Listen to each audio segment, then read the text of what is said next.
성도 여러분 안녕하십니까? 하늘 아버지를 예배하기 위해 모이신 여러분을 주님의 이름으로 축복합니다. 오늘은 붙잡는 손이라는 제목으로 하나님의 말씀 증거하겠습니다. 성경 요한계시록 7장 1절로부터 3절의 말씀을 낭독하겠습니다. 2일 후에 내가 네 천사가 땅 네 모퉁이에 선 것을 보니 땅의 사방의 바람을 붙잡아 바람으로 하여금 땅에나 바다에나 각종 나무에 불지 못하게 하더라. 또 봄에 다른 천사가 살아계신 하나님의 인을 가지고 해 돋는 데로부터 올라와서 땅과 바다를 해롭게 할 권세를 받은 네 천사를 향하여 큰 소리로 외쳐 이르되 우리가 우리 하나님의 종들의 이마에 인치기까지 땅이나 바다나 나무들을 해하지 말라 하더라. 아멘. 지난 7월 21일 오후 2시 7분 서울 관악구 신림동에서 33세 남성 조선이 칼을 들고 140여 미터를 뛰어다니며 무차별적으로 시민들을 공격하였습니다. 앞선 5월 26일에는 23세 여성 정유정이 살해 대상을 물색하다가 과외 어플을 통해서 만난 20대 여성을 흉기로 살해하였습니다. 제주시에서는 30대 남성이 7월 12일과 16일 또 25일에 노인들을 무차별 폭행하여 구속되었습니다. 7월 3일에는 성남시에서 22세 남성 최원종이 차를 몰고 인도로 돌진한 후에 흉기를 마구 휘둘러 10여 명의 사상자가 발생했습니다. 하와이 마우이 섬에서는 일어난 산불로 인해서 사망자가 100명을 넘었고 수백 명이 실종된 상태입니다. 2022년 말에 미국의 캘리포니아가 1000년 만에 최악의 가뭄을 겪었습니다. 그런데 2023년이 되자마자 다시 홍수로 큰 피해를 입게 됩니다. 올해 5월 초부터 시작된 캐나다 산불은 수개월간 지속되면서 우리나라 전체 면적보다 더 큰 넓이를 잿더미로 바꾸었습니다. 우리 주님께서 재림하시는 이유 중에 하나는 이 죄악 세상의 고통을 끝내는 것입니다. 세상에 재앙을 내리시려고 또는 세상을 벌하시려고 오시는 것이 아니라 이 죄악의 신음을 끝내러 오시는 것입니다. 오늘날 왜 이런 일이 일어나고 있을까요? 바람이 놓이고 있는 것입니다. 천사들이 바람을 붙잡고 땅이나 바다나 나무들을 해하지 못하게 하고 있었는데 그 바람이 놓이고 있는 것입니다. 세상 만물을 붙잡고 있는 안전핀이 빠져나가고 있습니다. 인간의 격정의 바람을 억제하고 있던 손이 거두어지고 있습니다. 사망의 바람을 붙잡고 있던 손이 풀리고 있는 것입니다. 인간관계를 망치는 바람을 제어하던 손이 사람들에게 거절당해서 민망하게 내민 채로 멈춰지고 있습니다. 자연 만물을 붙잡고 있던 손이 끝내 바람을 놓아주고 있는 것입니다. 오해하지 말아야 할 것은 없던 바람을 불게 하는 것이 아니라는 것입니다. 바람이 없던 바람이 생긴 것이 아니라 바람이 붙잡혀 있다가 놓이고 있는 것입니다. 요한계시록에 등장하는 천사들의 역할은 바람으로 인간을 상하게 하는 것이 아니라 바람을 붙잡고 있는 것입니다. 바람이 불지 못하게 하여 땅이 해를 입지 못하게 하는 것이 천사의 사명입니다.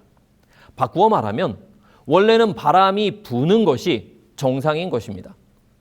물리학자인 김상욱 교수는 죽음에 대해서 이렇게 말합니다. 많은 사람이 죽음을 기이한 현상으로 보는데 사실 물리학자의 눈으로 이 우주를 보면 우주에서는 죽음이 자연스러운 겁니다. 오히려 산다는 것, 그 생명이 더 이상한 거예요. 왜냐하면 보세요.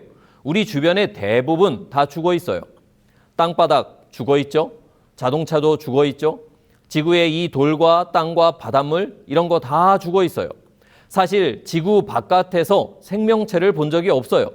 즉 우주는 죽음으로 충만하고 죽음이 가장 자연스러운 우주의 상태인 것 같아요. 자, 그렇다면은 모든 것은 원자로 되어 있다고 했으니까 원자들은 대부분의 시간을 죽은 상태에 있어요. 그러다가 갑자기 이유는 모르지만 모여서 이렇게 살아있는 상태가 돼요. 생명이라는 정말 이상한 상태로 잠깐 머물다가 죽음이라는 가장 자연스러운 상태로 돌아가는 거죠. 이 물리학자의 눈에 보기에는, 하나님을 안 믿는 이 물리학자의 눈에는 우주에서 죽음이 매우 정상적인 상태라는 것입니다. 오히려 반대로 살아있는 것이, 생명이 매우 특이한 현상입니다. 그래서 원래의 상태인 죽음으로 향하는 강력한 인력이 우리 모두에게 작용하고 있습니다.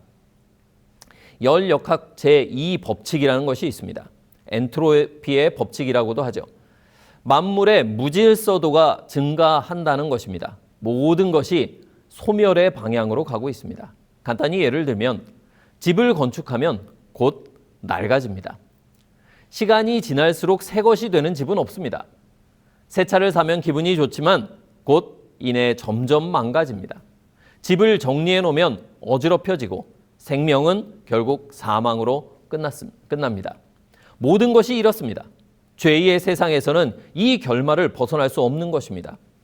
그래서 무언가 선한 것이, 또 좋은 것이, 의미 있는 것이 나오려면 거기에 에너지가 들어가야 합니다.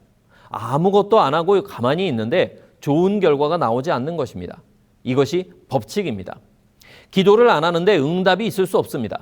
성경을 안 읽는데 능력이 있을 수 없습니다. 섬기지 않는데 품성의 변화가 있을 수 없는 것입니다. 그러니까 죽음은 원래대로 돌아가는 것입니다. 하나님이 죽이시는 것이 아니라 죽은 상태인 우리를 하나님께서 지금 살리고 계신 것입니다. 죽음이 벌이 아니라 삶이 은혜인 것입니다. 사망이 특이한 것이 아니라 우리가 살고 있는 이 생명이 특별한 것입니다. 그러니 내가 아픈 것이 이상한 것이 아니고 건강한 것이 감사한 것입니다. 일이 잘 안 되는 것이 불평할 것이 아니고 일이 잘 되는 것이 놀라운 일인 것입니다. 죽음이 다가오는 것이 화낼 일이 아니고 지금 살아있는 것이 감격스러운 일입니다. 왜 이렇게 되고 있는가? 하나님이 붙들고 계신 것입니다. 천사들을 통해 붙들고 계신 것입니다. 우리가 누리는 것들이 당연한 것이 아니라는 것입니다. 지금 우리가 사는 것, 우리의 행복, 우리의 안전, 우리의 생명, 이 모든 것이 하나님의 은혜입니다. 히브리서 1장 3절에서 사도 바울은 이 진리를 이렇게 묘사하고 있습니다. 이는 하나님의 영광의 광채시요 그 본체의 형상이시라 그의 능력의 말씀으로 만물을 붙드시며, 예수님께서 세상을 붙들고 계십니다. 모든 물체는 원자로 되어 있다고 합니다. 이 원자 안에는 원자핵과 전자가 있는데요. 이것을 확대해서 원자핵과 전자를 크게 만들어 본다고 가정을 하겠습니다. 대략 원자핵의 크기를 이 축구공만하게 확대를 시키면 이것을 서울시청 앞 광장에다 갖다 놓겠습니다. 그러면 이 원자핵을 둘러싼 전자는 크기가 얼마만큼 커질까요? 원자핵이 축구공만 하다면 전자는 먼지 한 톨만 하다고 합니다. 그런데 서울시청 앞에 갖다 놓은 이 원자핵, 축구공만한 원자핵이 서울시청 앞에 있다면 이 먼지 한 톨만한 전자는 어디에 위치해 있을까요? 수원쯤에 있다고 합니다. 그 중간은 허공입니다. 아무것도 없는 것입니다. 그만큼 원자핵과 전자가 정말 멀리 떨어져 있는 것입니다. 이것이 너무나 작기 때문에 붙어 있는 것처럼 지금 보이는 것이지 실제로는 굉장히 멀리 떨어져 있습니다. 우리 몸을 구성하는 원자도 그렇습니다. 그러니까 실제로 우리 몸도 빈 공간이 훨씬 더 많은 것입니다. 비유적인 것이 아니라 문자적으로 우리는 헛것인 것입니다. 그런데 이 원자핵과 전자의 그 결속력이 유지되고 있습니다. 원자핵과 전자가 서로 붙잡고 있는 것을 놓아버리면 우리는 존재할 수 없습니다. 그런데 이 원자핵과 전자가 그 먼 거리에서 서로를 붙잡고 있는 것입니다. 어떻게 그럴 수 있을까요? 예수님께서 그 능력의 말씀으로 만물을 붙들고 계신 것입니다. 멸망은 다른 것이 아니라 그저 하나님이 붙들고 계시지 않았던 상태로 돌아가는 것입니다. 그러면 왜 하나님은 이것을 붙들고 계실까요? 놓을 수 없기 때문입니다. 호세아서 11장 8절입니다. 에브라임이여 내가 어찌 너를 놓겠느냐? 이스라엘이여 내가 어찌 너를 버리겠느냐? 내가 어찌 너를 아드마같이 놓겠느냐? 어찌 너를 스보임같이 두겠느냐? 내 마음이 내 속에서 돌이키어 나의 긍휼이 온전히 불붙듯 하도다. 주님의 사랑이 우리를 놓을 수 없게 하는 것입니다. 하나님은 우리가 존재하기를 바라십니다. 왜요? 사랑하시기 때문에요. 그래서 계시록 7장에서도 뭐라고 말합니까? 아직 바람을 놓지 말라고 말합니다. 이 인치는 것을 마치기까지, 하나님의 일이 마치기까지, 구원의 사역이 마치기까지 바람을 놓지 말라고 말합니다. 왜요? 하나님께서 우리가 살기를 바라시기 때문에 그렇습니다. 완전히 하나님의 소유가 되어 영원히 존재하기를 하나님은 바라고 계신 것입니다. 그런데 왜 바람이 놓이고 있을까요?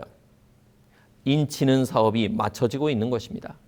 세상에 사람은 너무 많은데 인칠 사람이 이제 별로 남지 않은 것입니다. 더 많은, 더 긴 시간을 준다 해도 사람이 악해지기만 할 뿐 하나님의 인을 받고자 회개하는 사람이 점점 사라지고 있는 것입니다. 창세기 19장에는 소돔의 멸망 이야기가 기록되어 있습니다.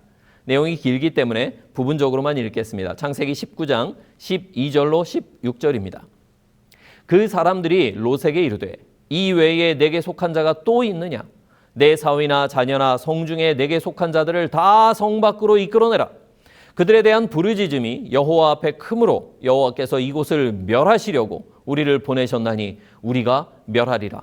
롯이 나가서 그 딸들과 결혼할 사위들에게 말하여 이르기를 여호와께서 이 성을 멸하실 터이니 너희는 일어나 이곳에서 떠나라 하되 그의 사위들은 농담으로 여겼더라. 동틀 때에 천사가 롯을 재촉하여 이르되 일어나 여기 있는 내 아내와 두 딸을 이끌어내라. 이 성의 죄악 중에 함께 멸망할까 하노라.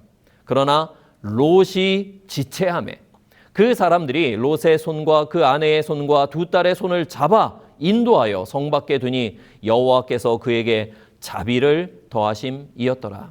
아멘. 어느 날 해질녘에 낯선 두 나그네가 소돔을 방문하였습니다. 초라한 행색을 한 그냥 여행자와 다를 바가 없었습니다. 그날은 여러 날들과 똑같은 날이었습니다. 그런데요, 그 날이 소돔의 마지막 날이었습니다. 이 두 사람은 소돔에서 구원할 사람을 마지막으로 찾으러 온 마지막 은혜의 사자들이었습니다. 시원한 저녁 나절 노을은 하늘을 물들이고 소돔의 주변 어디에나 풍요로움과 아름다움이 여느 때처럼 풍성해 보이는 그런 날이었습니다. 그런데 그날이 마지막 은혜의 날이었습니다. 성도 여러분, 우리에게 주어진 은혜의 기간이 우리가 매일 나서는 산책길에서 끝날 수 있습니다. 우리가 매일 반복하는 출근길이나 퇴근길에 끝날 수 있어요. 밥하다가 은혜의 기간이 끝날 수 있습니다. 버스 안에서 끝날 수 있는 것입니다. 여느 때와 똑같은 일상 속에서 은혜의 마지막 날이 지날 수 있다는 것입니다. 그날도 소돔 사람들은 평소처럼 죄에 몰두하고 있었습니다. 세상을 즐기고 있었습니다. 이 땅에 집착하고 있었습니다. 그들은 늘 하던 일을 하고 있었기 때문에 내가 세상과 죄와 안락함에 집착하고 있다는 그런 인식조차 없이 그렇게 하고 있었습니다. 그리고 마지막 은혜의 손길을 뿌리치고 마지막 한계선을 넘어가면서도 그들은 전혀 몰랐습니다. 그들을 지탱해주고 있던 은혜의 밧줄이, 생명의 밧줄이 마침내 툭 하고 끊어졌습니다. 밧줄을 보면 여러 가닥의 실들이 끈을 만들고요. 그 끈들이 하나로 모여 밧줄을 구성합니다. 그런데 소돔의 사람들은 자신들의 죄의 선택으로 하나씩 그 밧줄에 은혜의 가닥들을 잘라오고 있었어요. 처음에는 주저하면서 잘랐을 것입니다. 그런데 하나를 잘라보니 아무 일도 일어나지 않아요. 괜찮은 것처럼 보였습니다. 별다른 변화가 일어나지 않았습니다. 그래서 그 다음부터는 조금 더 대담해졌습니다. 나중에는 그들은 자른다는 생각조차 없이 은혜의 가닥들을 잘라내고 있었습니다. 그날 마지막 가닥이 남아 있었습니다. 그날 밤에 끝내 그들은 죄를 선택하여 그들 자신을 붙잡고 있는 은혜의 마지막 가닥을 싹둑 잘라내었습니다. 성문에서 롯이 두 나그네를 만나 집으로 인도하였습니다. 천사들이 롯의 집에 있을 때 소돔성의 사람들이 몰려왔습니다. 노소와 계층을 막론하고 모여들었습니다. 그들은 이 나그네들과 상관할 것이다 라고 말하며 나그네들을 내놓으라고 말을 합니다. 5절에 나타난 상관하리라는 표현은 알다라는 뜻의 야다입니다.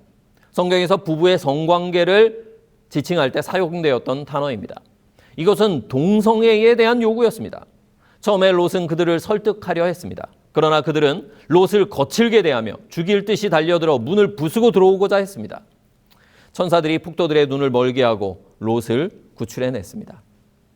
악행을 당당히 요구하며 롯의 집에 찾아온 폭도들과 그들을 묵인한 주민들, 그들은 죄와 불순종의 가위로 은혜의 마지막 가닥을 자르고 있었습니다. 그리고 그들의 생명을 붙들고 있던 그 은혜의 밧줄이 그날 끊어졌어요.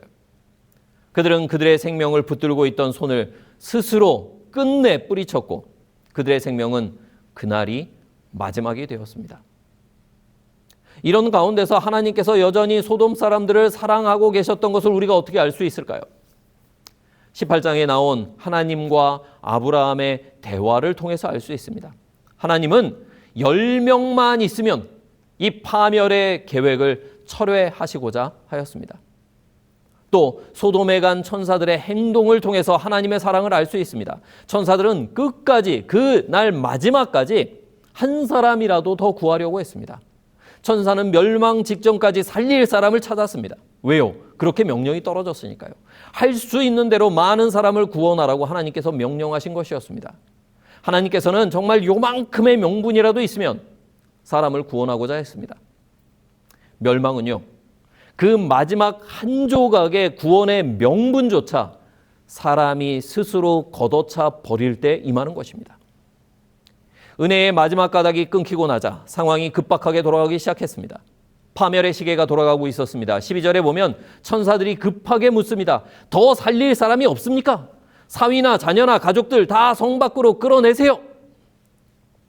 14절을 보면 롯은 딸들을 찾아갑니다. 여기에 결혼할 사위들이라고 번역이 되어 있는데요. 정확히는 결혼한 사위들로 보입니다. 롯에게는 집에 있는 2딸 외에 출가한 딸들이 있었습니다. 롯은 딸과 사위들을 찾아갔습니다. 그런데 사위들은 롯의 경고를 농담으로 여겼고 딸들은 남편들과 머물기로 선택하였습니다. 천사들이 소돔과 고모라에 도착한 것은 날이 저물 때였습니다. 그런데 그들이 언제 소돔과 고모라를 나왔을까요? 15절을 보면 동틀 때였습니다. 천사들은 밤새 기다렸습니다. 그리고 구원할 차를 찾았습니다.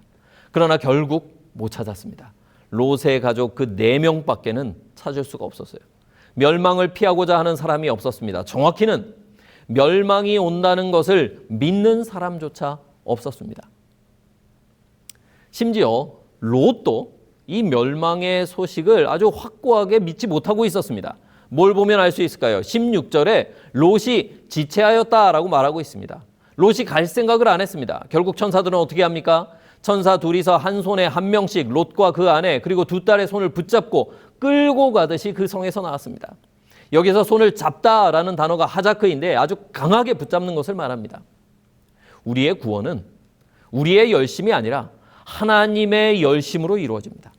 우리의 열심과 진심의 구원을 맡겨두었다가는 아무도 구원받지 못할 것입니다.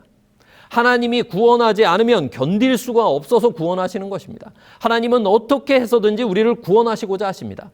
그런데 우리는 주저하고 머뭇거리고 민기적거리고 뒤돌아보고 지체합니다. 지체하는 것은 하나님이 아니라 우리인 것입니다. 우리가 이 땅에 미련을 두고 마음을 거두지 못하고 있는 것입니다. 그래서 하나님은 우리의 손을 붙잡고 끌고서라도 가려고 하시는 것입니다. 그런데 왜 바람이 놓이고 있을까요?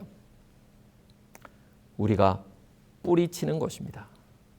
하나님이 붙들고 있는 그 손을 사람이 뿌리치는 것입니다.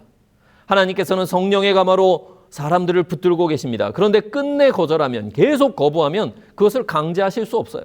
하나님의 뜻이 분명한데 그것을 의도적으로 반복적으로 계속 거역하고 거부하고 거절하면 하나님도 놓으실 수밖에 없는 것입니다. 붙잡은 손을 뿌리치지 마시기 바랍니다. 지금 우리는 엄중한 시기에 살고 있습니다. 하나님의 천사들이 인을 치고 있습니다. 하나님이 만드신 자들, 하나님이 보증하시는 자들, 하나님의 소유가 된 자들에게 하나님이 인을 치고 계세요. 우리가 그런 사람이 되기를 간절히 바랍니다. 우리를 붙잡는 은혜의 손길에 우리 자신을 맡기기를 간절히 바랍니다. 그러면 우리 주님의 열심이, 하나님의 열심이, 그 사랑이 우리의 구원을 이루실 것입니다. 날마다 순간마다 이 은혜의 손길을 붙잡은 손을 따라가기를 바라면서 말씀을 마치겠습니다.